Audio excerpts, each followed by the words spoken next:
Hello and welcome to this week's Octavator Plays.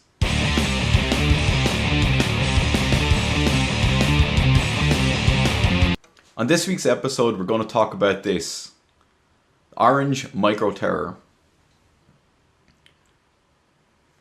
The Orange Micro Terror has volume, tone, gain, simple. One jack, one phone, one auxiliary in and your power. On the back it has a minimum of 8 impedance for cabs. It does go to 4, but I will say just turn it off when you're not using it, as it does heat up just a slight bit.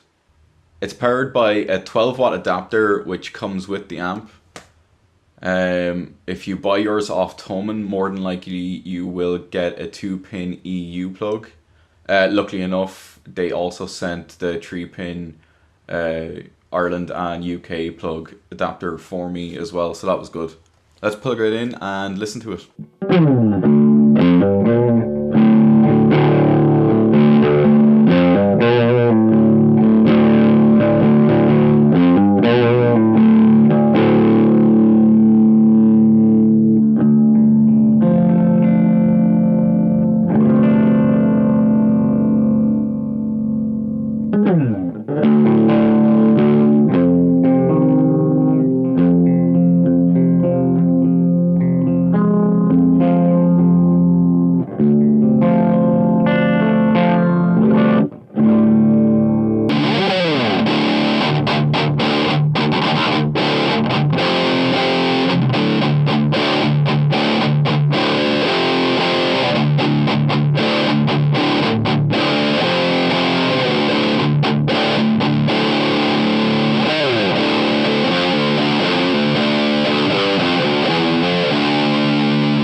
Okay, so straight away let's talk about the pros.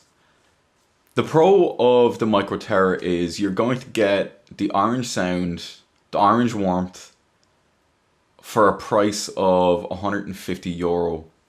£99 I think, and I'm not quite sure what it is in dollars, but you know, you can find them on Thomann. It's great. Shipping's cheap enough. Just buy a few things and you might get it free as well. Another great thing about it is, for the size of it, it still has that great orange tone. Not quite the sound of a Tiny Terror. There is the tone control, which is a high pass and low pass essentially, and there is great control over it that it does allow you to really alter your sound. Then there's the volume and gain. For a 20 watt solid state amp with a tube preamp, there's a huge amount of sound out of this. Half the times through a 2x12 cab that I use, I don't even have to go to a quarter of the volume, and I normally leave my gain just under the halfway point. You know, that's just where it starts to break up into an overdrive. I have gigged this amp through a 4x12 cab in a fairly large room. It was a back room in a pub and it was large enough, and it really was able to keep up with the second guitar, the bass, the drums. It was just a shame that the sound man wasn't the best. Otherwise, this amp really can keep up in small gig situations. It is loud enough, and don't let other people tell you otherwise. Straight away, one con I found in the first week of mine, I think it was the second day I had it, I brought it to band practice and I plugged it into a 4 ohm, I think it was a 10-inch little speaker. When you push the volume up and you push the gain past the halfway point and really drive it, it goes past your 20 watts. And the amp has a safety feature in it which cuts out the noise in order to save the amp from damaging itself. You know, it's great for it to be there so you're not damaging your amp when you're really cranking it up in a situation where you think it can kind of go more. But otherwise, the cutout really did scare me a little. I thought my amp was faulty until I checked this online, and there was a lot of people that had this problem, and there was a lot of people mentioning that it does cut out.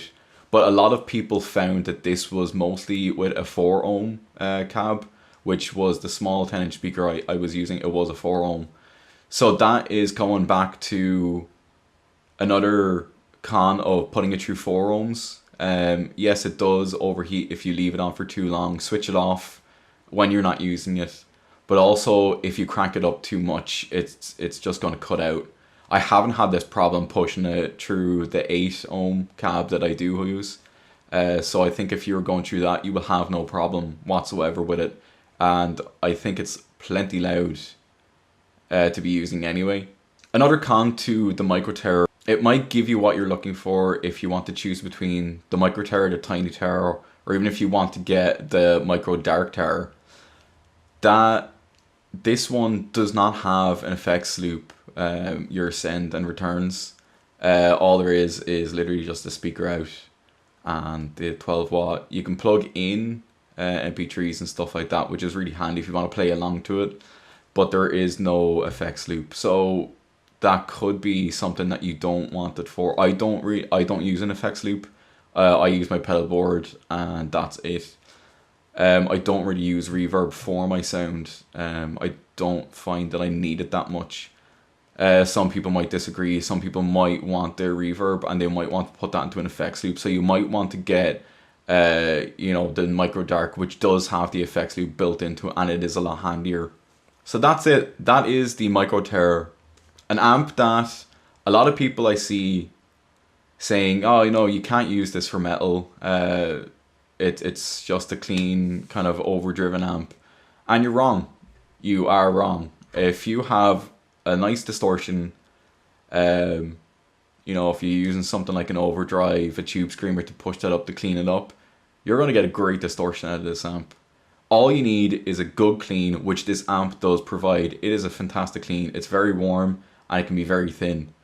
That's all you need to get a great distortion, and this is what this amp gives. So tune in next week to find my review of this, the Marshall MG100HC-FX. It's a 4-channel amp, 100 watt head. And pretty similar to today, I'm going to use it as a clean. I'm not going to check out any distortions that are built into the amp. I just use clean and I use my pedal board. So we're going to check it out and see what it's like for that. So as usual, like, subscribe, comment, and see you next week.